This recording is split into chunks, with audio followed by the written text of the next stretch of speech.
Hey everybody, it's Paul Ayo. Today I'm going to be making a bacon wrapped turkey breast. Yeah, sounds really great, doesn't it? First off, let's make the bacon weave.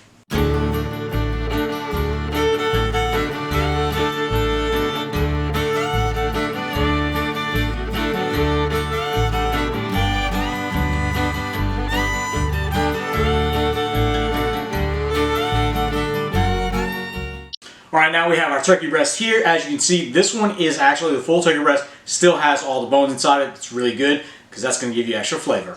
Alright, now we're going to go ahead and season it. I'm using some Paul's blend. Now we're going to wrap our turkey with our bacon weave.